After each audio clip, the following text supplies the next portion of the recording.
Good morrow to you all. You have fallen on Bard Times. Brought to you by Royal Holloway's Shakespeare Society. You've joined me, Cassie Dixon. And me, Jack Hardman, as we bear some bardy truths. Hello everyone, and welcome back to Bard Times. This is your host, Jack Hardman, and our other host, Cassie Dixon. Say hi, Cassie. Hi, everyone. So, hello, Cassie, how are you doing? I am doing great, thanks, Jack. When worlds collide, right? Yeah, I mean, it's a very special episode of Bard Times that we have here today, everyone. This is, it's very rare that the two of us actually get to do this together. I mean, it's not rare, it's never happened before. So, yeah, pedantics. Right, so, Cassie, I have some questions for you, as you do for me, as to kind of podcasts and podcasts in general. Mm-hmm. So I think, yeah. So let's start it off. So, although I would love to take credit for Bard Times, I think it was you and your predecessor who actually brought up the idea of a podcast that Shakespeare was going to do as a way to kind of represent the different sides of the society, being kind of theatre, but also the academics. And I wanted to basically ask you what inspired you as to come up with that idea. Well, I unfortunately can't take credit for this either. In a way, I didn't conceive the podcast, but I gave birth to it, if that makes sense. A horrible analogy. We have become parents of this podcast. But no, yes, one of my predecessors did come up with the idea, and during the handover at the beginning of the year, when I took over this education role, the idea of the podcast was brought up to me in that meeting, and I latched onto it because I thought, what better way to spread awareness of lesser known aspects of Shakespeare than a podcast during a global pandemic. It will reach audiences without them having to do anything or be anywhere, and it's just a great way of remote learning, which is a bit fun as well, and a way of getting everybody involved with it. Yeah, I couldn't agree more. For those of you that didn't know, our original name for the podcast was going to be Shakespeare, which, although I absolutely adore, I think Bard Times has got a special home in our hearts. It does indeed, and I can't really say that Shakespeare is also in my heart. Unfortunately, I vetoed that very quickly. But I think Bard Times has become almost a household name at this point, which is quite nice. Yeah, we're practically famous. Right? I'm pretty sure we have our regular listeners include like Ed Sheeran. Oh, definitely. Obama. Oh, don't name drop all of them. No. No, it's true. We'll make people jealous. So leading on from the focus on the pandemic, how have you found co-hosting a podcast during this last year, Jack?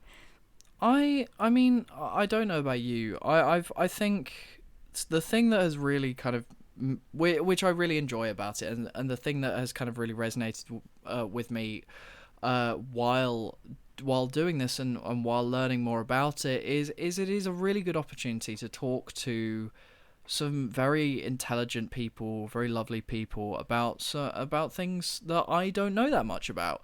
I think thinking back to some of the episodes where I've talked about things that I'm very much out of my depth with, thinking back to my episode with James Shannon, where we talked about a lot of kind of Greek mythology and stuff like that. I learned a lot during that episode, and also like my episode with Lolly Hayes, where we talked about kind of gender representation through makeup and kind of the expectations through makeup, and again, it's something I don't know an awful lot about, and so yeah, I think that's probably my favorite part of the podcast is basically talking to people who know a lot more about things than me, because I'm a scientist, and so I unless it has a tail, I'm not particularly knowledgeable about it. I think that's definitely something that came out of the podcast this year. It has been a learning experience for both of us in that regard, but also the people who come on, and it's just a way of bouncing ideas off of each other that's just really lovely. And as you said, obviously your segments of the podcast, you focus more on the current theatrical current events that happen at the moment, and then any tie-ins with Shakespeare. But how have you found those deep dives into the way that theatre has been surviving during the pandemic? I find it really interesting. There are lots of different opinions as to how to kind of maximize exposure and enjoyment of theatre through this pandemic. There's been, and we've seen it, I think is really fascinating, sitting like from our point of view, kind of looking at it. I mean, you've been involved with a lot of them. I have taken slightly less of an well, I've not been on a crew this year. Let's put it that way. I have been on all the crews. Yes, you've been on every crew. Yeah. Yeah, I think looking at how different teams approach the very real problem of accessibility for something where you're not actively watching it, or like not actively being there and being involved in it. So we've had radio plays.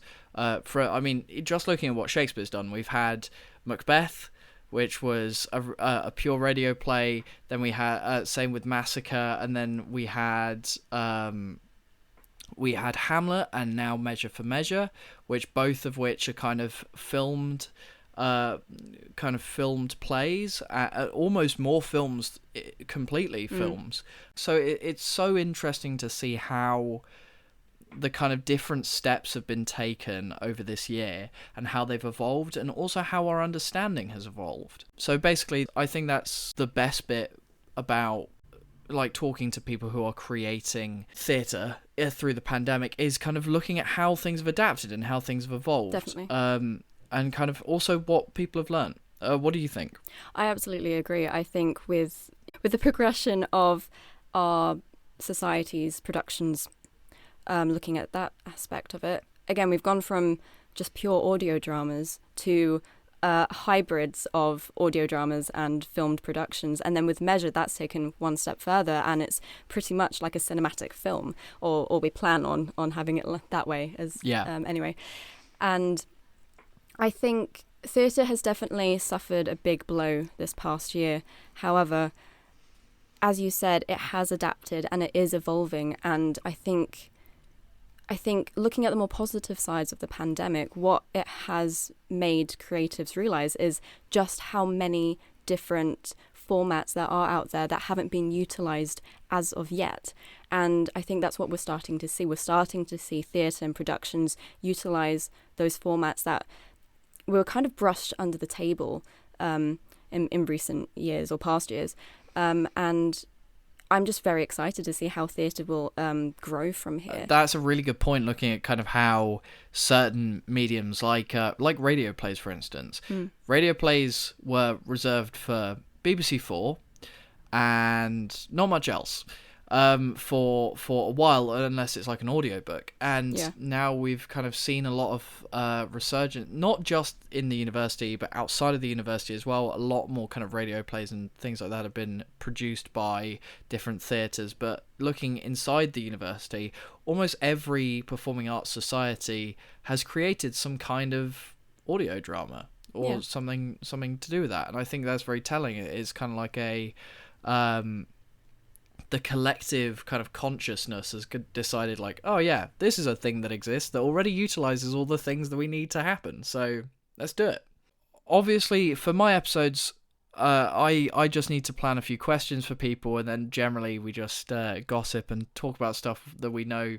But for your episodes and watching your episodes, it seems like it looks like you have put a ton of prep into every episode and a ton of planning. And so I wonder whether there are any pieces of advice that you would give to anyone who wants to talk about kind of academic topics on a podcast in terms of planning and in terms of things like that. So is it kind of a solitary thing? Is it a collaborative thing? I think just like us co-hosting, it's very much a collaborative process between myself and that guest that week. What I do is try and gauge their specialised topics and how that can relate to Shakespeare. So they're already in a comfort zone of their own, which is brilliant for them. And then we can try and decide on a specialised topic within that topic, and I will go away, come up with sections within that specialised topic. For example, probably one of my most hefty episodes was the Shakespearean propaganda one that I recorded with Dominic Breen. And that did require, I think, perhaps the most historical research, because we were focusing on Shakespeare more during the Tudor era than how Shakespeare is approached today. And that involved looking at how propaganda was used back then and the other forms of propaganda. So the sections would have been just, for example, the first one would be, what types of propaganda would Shakespeare have used in his works? And then going on down to another section, which would have been the histories, because the histories was definitely where the propaganda was really seen. Yeah. And then within that, maybe 4 or 5 questions under each section. I would then send that to the guest far in advance, a couple of weeks, so they would have a proper amount of time to plan. And the way that I write my questions and answers is I practically write out a script, because I don't know, anybody who's there listening can hear me fumbling right now. I'm kind of going off the cuff right now, which isn't my preferred way of answering or questioning, because I am very self-conscious about my voice and also how I come across when I'm speaking spontaneously. So I like having that script there as a safety net. Sure. But you know what? Even right now, I think the more practice I've had with the academic workshops and doing the podcast, it's helped me become more fluent. And even now, I'm not really fumbling. I say that I'll be listening back over this over the next couple of days, and I'll be like, oh no, that sounds terrible. But yes, the advice I would have is just plan around your subject. Think about how the guest would like to approach that topic, and ask them if they have any particular questions or areas in that topic that they would like to pursue, because I've always given them the option of suggesting questions of their own to answer. And if they don't like a particular question on the outline that I give them, they can feel free to just say, no, I don't want to do that, or have you tried this instead? So it is very much a collaborative process, I think. Right. Yeah, and in terms of what you were saying about the whole kind of self-conscious speaking into a microphone thing, and just generally when you're doing interviews, kind of fumbling and stuff. I think one of the real benefits of recording this, and also it not having most of the time a visual aspect, is we can fumble. We can fully go off track and mess up and fall to pieces, but then we just need to kind of breathe and pull ourselves together and have another thwack at it, and we can cut all of the general, ramblings that don't make any sense out. Exactly. It's the beauty of editing. Solidly is about a third of every episode I record is complete nonsense, which... Same here. Yeah. Which Theo, God bless him, has spent the past kind of term and a half editing out, and now you've very graciously taken up the edit. I could do it myself. I have no excuse. Be better. Let the master student do it instead. Yeah, be better than me.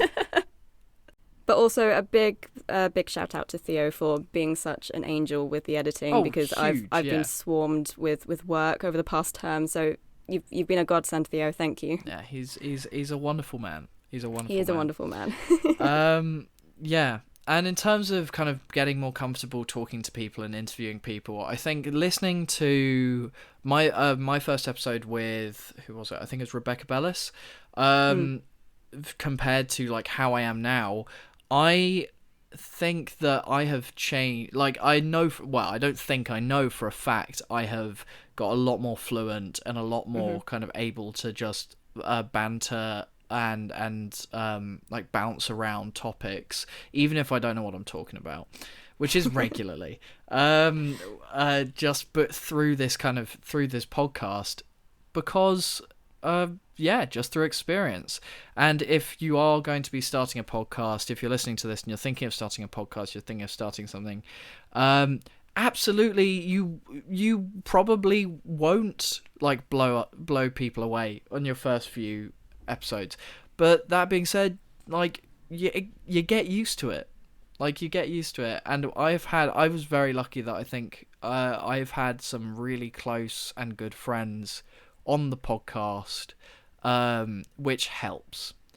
That is something that I would say, I don't know, for my side of it at least, because my side of it's a lot more kind of conversational.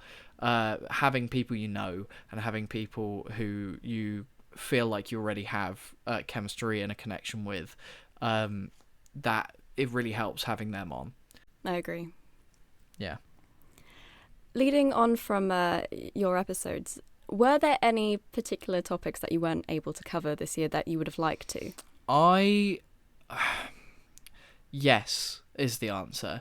The whole idea with my side of the podcast was, well, when we initially talked about it, was you were going to cover academic academic stuff, so how it's essentially how Shakespeare would be looked in like an English classroom. Oh,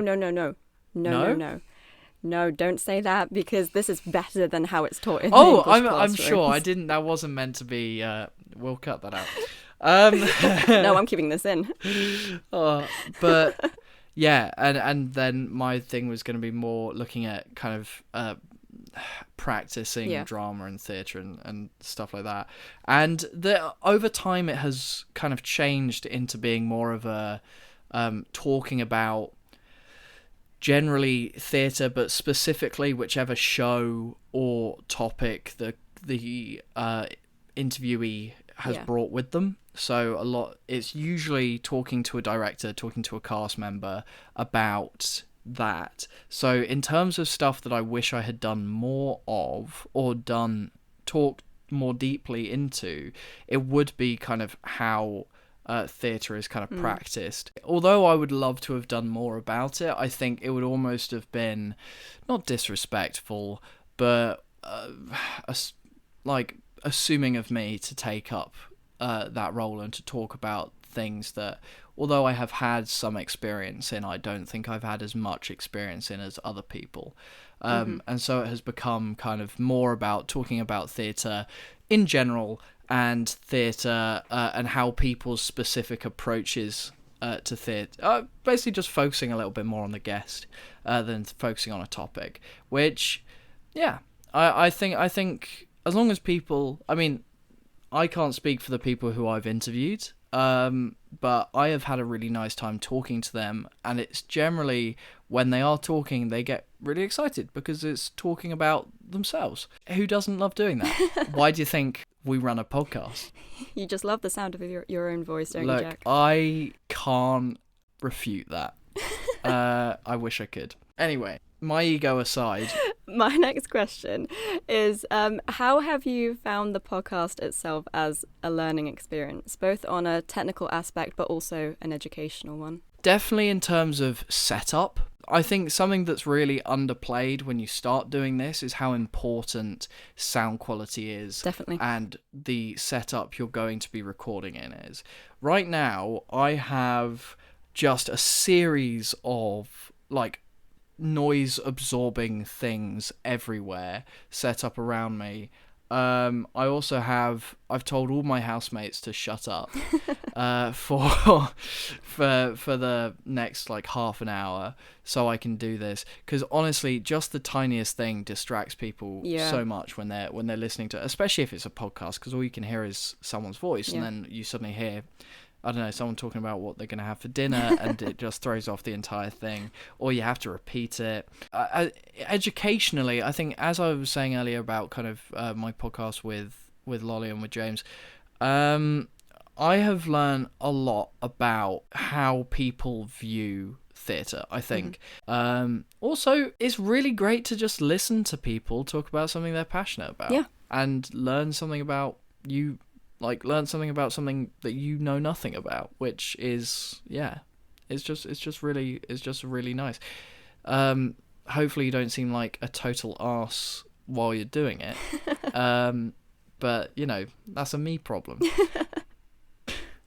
I think definitely from a technical aspect, again, sound is a big thing. I did a lot of research prior to the formation of the podcast into the best type of mic setup for podcasts, like condenser versus dynamic, whether that's going to pick up cars around me, how soundproof the room has to be, but also the setup itself, because right now we're recording via Zoom, so we have that spontaneity of conversation, but we're also recording on a separate recording program, so we have that combination, and it's just a way of making sure, because obviously we're not in the same room, none of us have actually been in the same room for any of our episodes.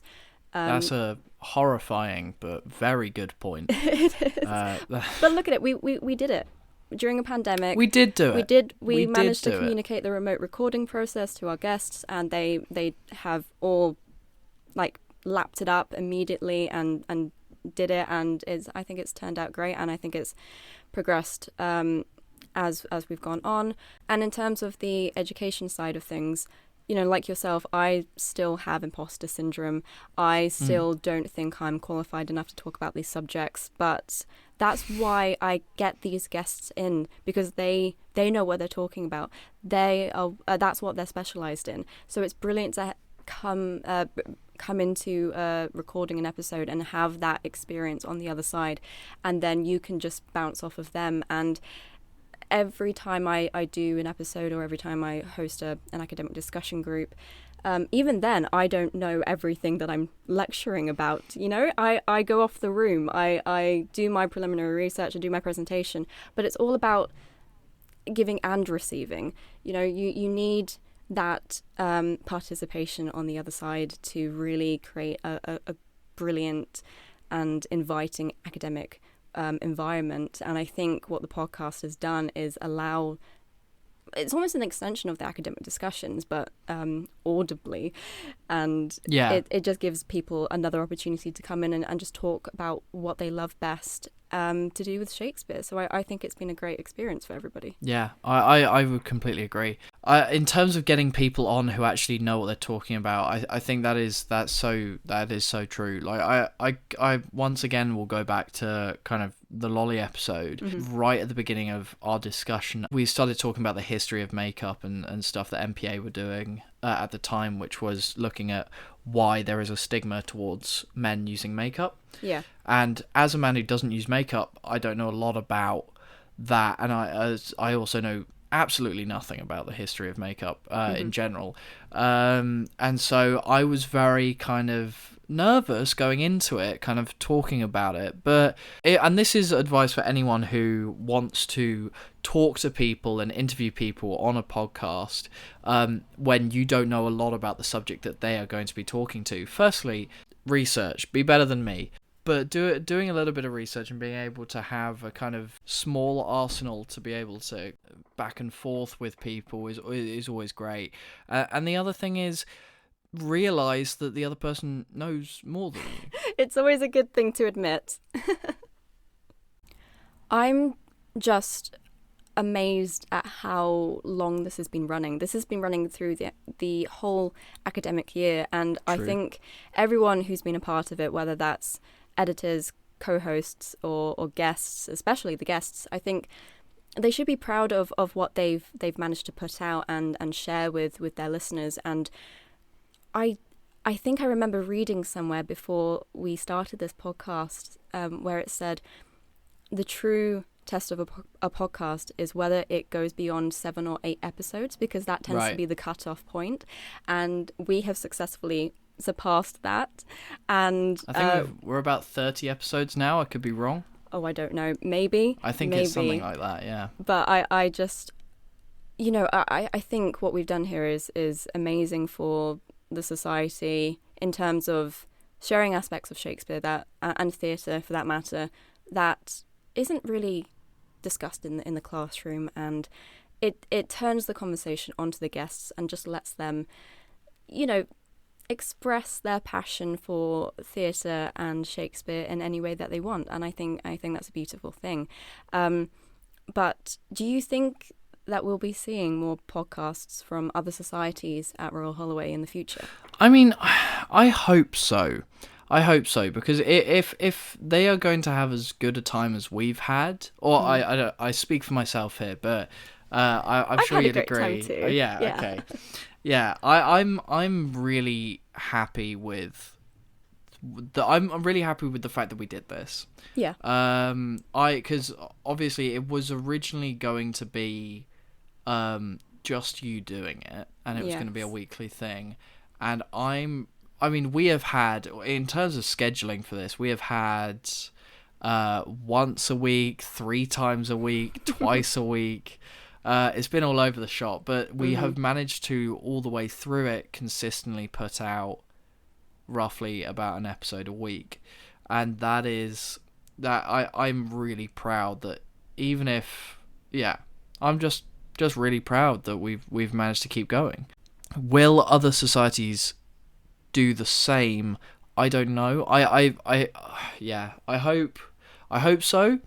And I really hope that our successors, Supan, continues this.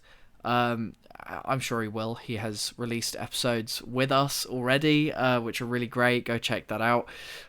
Interviewing Azan Ahmed, one of our alumni, and yeah, I think that there will be more. Whether they will be as long-lived, I don't know. But yeah, I really hope that Bar Times continues. Even if it's just for an ego thing of something that we have built, we've started, and we'll just continue. That would be really, really cool. The legacy of Bar Times. Oh, don't.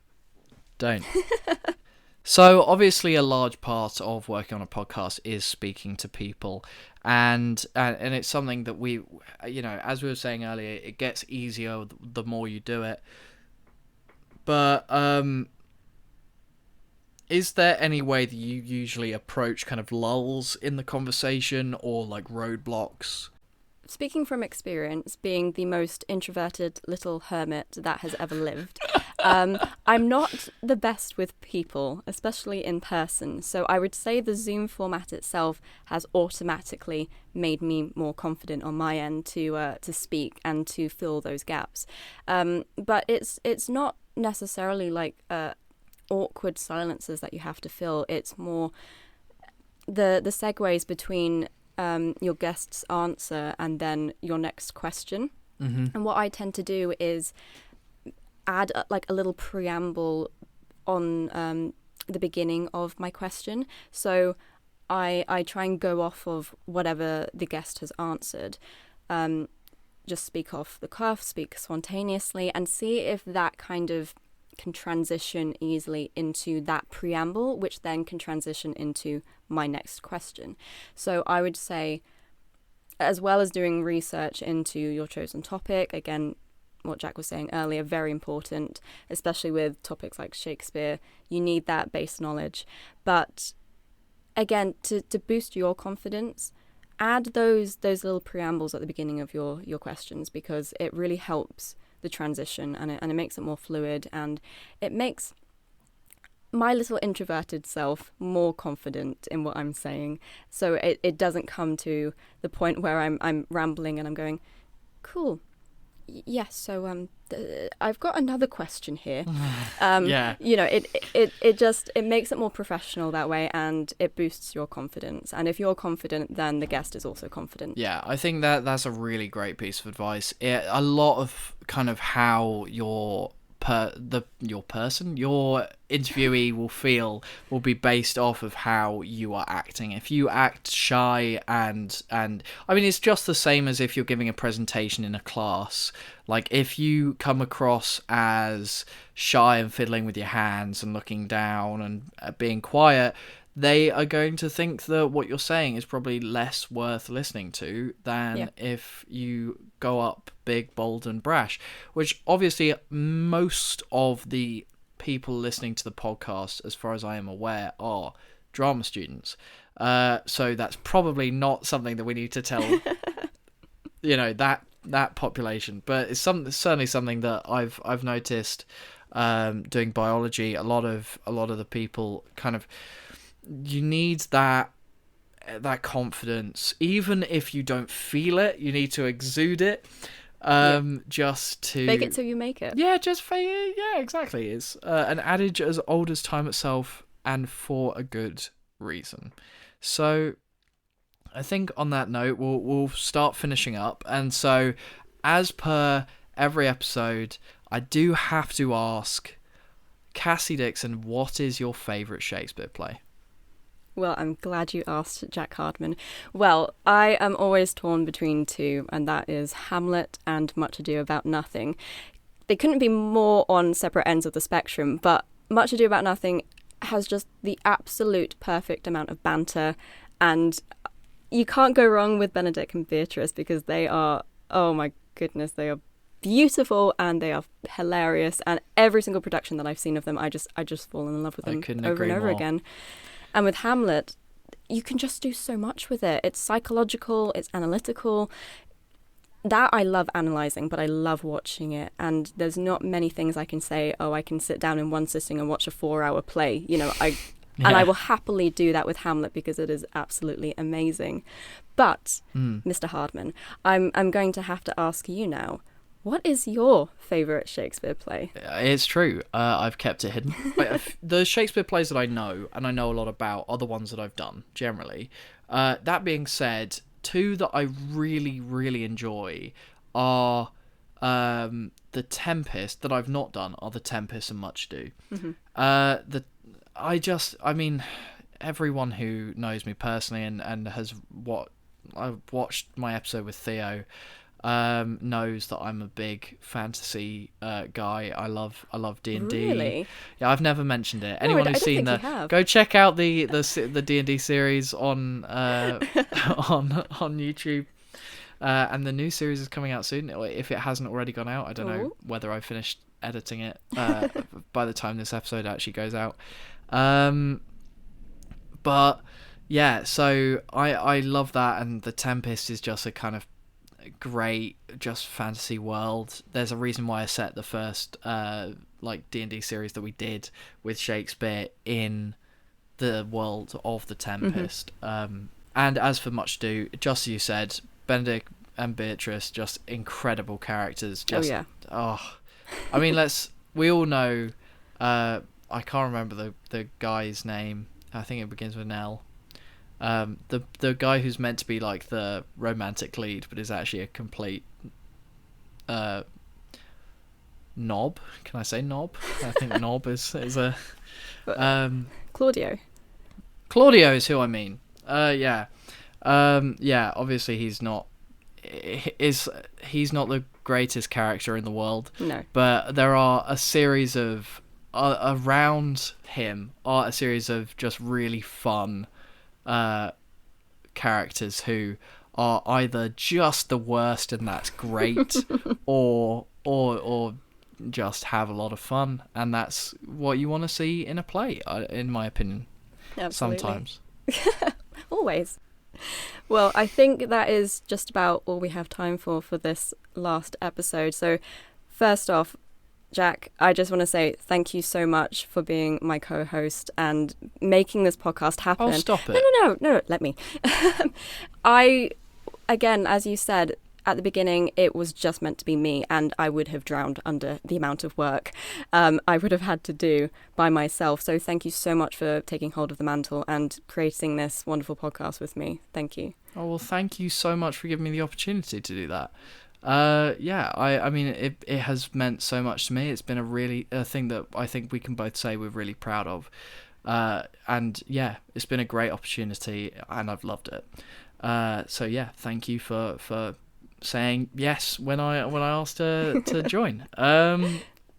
Yeah, great. Thank you to everyone who has listened in over the past academic year and to everyone listening today.